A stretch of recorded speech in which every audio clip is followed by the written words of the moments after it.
Praise the Lord to everyone. ஆண்டவர் நம்முடைய வாழ்க்கையில வைத்திருக்கிற திட்டங்களும் தீர்மானங்களும் அதை விட்டு நம்ம விலகிறதற்கு ரெண்டு முக்கியமான காரணங்கள் உண்டு. ஒன்று, முதலாவது, பிறர் நம்மளுடைய வாழ்க்கையில நடப்பதை வைத்து சொல்லுகிற வார்த்தையை கேட்டு நம்ம குழம்பி போயிடுவோம். உண்மையாலுமே ஆண்டவர் இந்த காரியத்தை என்னுடைய வாழ்க்கையில என் வாழ்க்கையை குறித்து திட்டம் பண்ணியிருக்கிறாரா என்று சொல்லி. ரெண்டாவது, நமக்குள்ள ஏற்படுகிற பயமும் கலக்கமும் நம்மளை யோசிக்க வச்சுக்கிறது, உண்மையாலுமே ஆண்டவர் நம்முடைய வாழ்க்கையில உடன்படிக்கை பண்ணியிருக்கிறாரா என்று சொல்லி.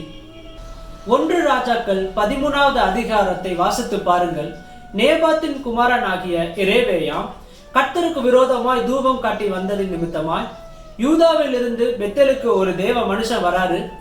எரேபெயாமை பார்த்து சொல்றாரு, நீ ஆண்டவருக்கு விரோதமா பண்ணிட்டு இருக்க, ஆண்டவர் இந்த பலிபீடத்தை வெடிக்க செய்வார் என்று அந்த எரேபெயாமுக்கு சொன்னார். அப்ப அந்த எரேபெயாம் சொன்னாரு, என்ன எதிர்த்து பேசுறதுக்கு நீ யாருன்னு சொல்லி இந்த கர்த்தருடைய மனிதனை பிடிங்கன்னு சொல்லி அவருடைய கரத்தை நீட்டும் பொழுது அந்த அவருடைய கரம் அப்படியே நின்று போயிடுச்சு என்று வேதம் சாட்சி கொடுக்கிறது.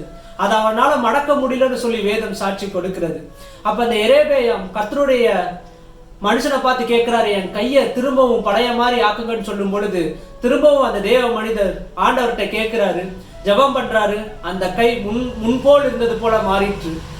அப்பொழுது எரேபெயாம் சொல்றாரு, நீ எங்க வீட்டுக்கு வந்து என்னோட இளைப்பாரு, நான் உனக்கு வெகுமதிகளை கொடுப்பேன்னு சொல்றாரு. அப்ப அந்த தேவ மனிதன் சொல்றாரு, இல்ல நான் உங்க கூட வரக்கூடாது, ஆண்டவர் இப்படியான காரியத்தை வாழ்க்கையில திட்டம் பண்ணியிருக்காரு. நீ போற இடத்துல நீ யாரிடத்திலும் சாப்பிடக்கூடாது, எதையும் குடிக்க கூடாது, நீ போன வழியா திரும்ப வரக்கூடாதுன்னு சொல்லி ஆண்டவர் சில கட்டளைகளை எனக்கு கொடுத்திருக்கிறாருன்னு எரேபெயாமுக்கு சொல்றாரு. இந்த நடந்த சம்பவங்கள் எல்லாம் அதே ஊர்ல இருக்கிற இன்னொரு தேவ மனுஷன் அதை கேள்விப்படுறாரு. அப்ப அந்த தேவ மனுஷனுக்கு ஒரு சிந்தனை, இவரை நம்ம வீட்டுக்கு கூட்டிட்டு வந்து இவரோடு நம்ம சாப்பிடணும்னு சொல்லி.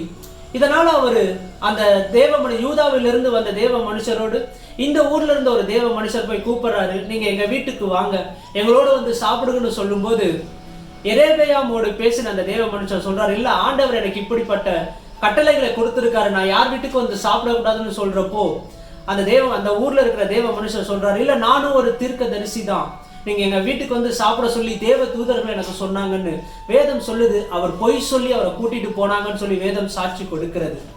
அது நிமித்தம் என்ன நடந்ததுன்னா, எரேபெயாமுக்கு விரோதமாய் பேசின தேவ மனிதன் சிங்கத்தினால கொன்று போடப்படுகிறார் என்று வேதம் சாட்சி கொடுக்கிறது.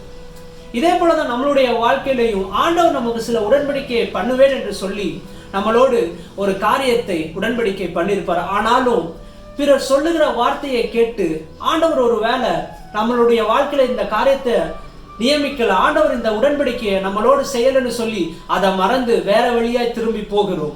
அது மாத்திரம் அல்ல, நம்மளுடைய பயத்தினாலும் சில நேரம் ஆண்டவர் நமக்காக வைத்திருக்கிற தரிசனங்களை நாம் மறந்து வேற வழியாய் திரும்பி செல்கிறோம். யோனாவுடைய வாழ்க்கையில பாருங்க, ஆண்டவர் யோனாவை நினிவேக்கு போக சொல்றாரு. ஆனா நினிவேக்கு போகாம யோனா தர்ஷீசுக்கு போறாரு. காரணம் அவருக்குள்ள இருந்த பயம். ஆண்டவர், நான் உனக்கு இந்த தரிசனத்தை வைத்திருக்கிறேன், நீ அந்தபடியா போன்னு சொன்னப்போ யோனா அதை மறந்து போய் நினிவேக்கு போன என்னை கொன்று போடுவாங்கன்னு சொல்லி பயந்து தர்ஷீசுக்கு ஓடி போகிறாரு. இந்த மாதிரி கூட நம்மளுடைய வாழ்க்கையில சில நேரத்துல நமக்கு ஏற்படுகிற பயம், காத்திருந்து ஒரு வேலை இது நடக்காம போயிருச்சு, இது தேவ திட்டம் இது இல்லைன்னு சொல்லி நமக்குள்ள ஏற்படுகிற பயத்தினால நம்மளுடைய தரிசனங்களை சில நேரம் மறந்து போகிறோம். ஆதியாகமம் 6வது அதிகாரம் 22ஆம் வசனத்தை வாசித்து பாருங்கள்.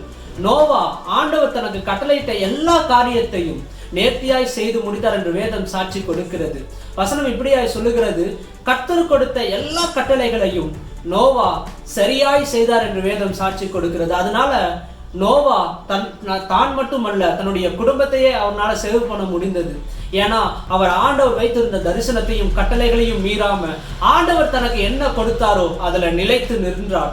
எத்தனையோ பேர் நோவாவை வந்து இந்த காரியம் நடக்க போவதில்லை, மழை பெய்ய போவதில்லை, நாங்க அழிய போவதில்லைன்னு பரியாசம் செய்திருக்கலாம், திட்டி இருக்கலாம். ஆனாலும் நோவா அதை எதையும் பார்க்காம கர்த்தர் தனக்கு கொடுத்த வார்த்தையில நிலைத்திருந்தார். அநேகர் பார்க்கத்தக்க நோவாவை கர்த்தர் ஆச்சரியமாய் நடத்தி வந்தார். அதே போல ஆண்டவர் நம்மளுடைய வாழ்க்கையில சில தரிசனங்களை கொடுத்திருப்பாரு, சில உடன்படிகளை கொடுத்திருப்பாரு. ஆனாலும் நம்ம அதை மறந்து போய் சிலர் சொல்வதை கேட்டு இத்தனை நாள் காத்திருந்துட்ட, இதுக்கப்புறம் இது நடக்க போறது இல்லைன்னு சொல்லியிருப்பாங்க, பரியாசம் பண்ணியிருப்பாங்க. நீ காத்திருந்தது போதும், வேற எதுக்காவது போகணும்னு சொல்லி உங்களை பரியாசம் செஞ்சிருக்கலாம்.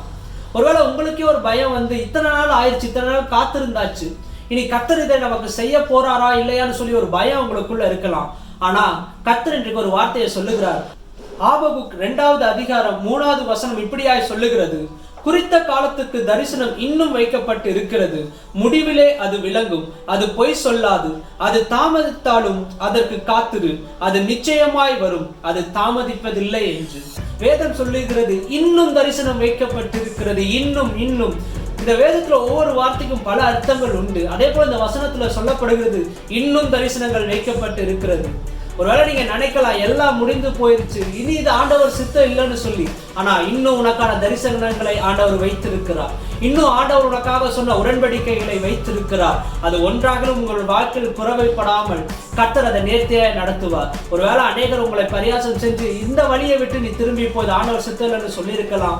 ஒருவேளை உங்களுக்கு ஏற்பட்ட கலக்கத்தினால ஏற்பட்ட பயத்தினால நீங்க ஆண்டவருடைய தரிசனங்களை மறந்திருக்கலாம். ஆனா கர்த்தர் இன்றைக்கு உங்களை பார்த்த ஒரு காரியத்தை சொல்லுகிறார். இன்னும் தரிசனங்கள் வைக்கப்பட்டு இருக்கிறது, அதை நிறைவேறும் என்று சொல்லுகிறார்.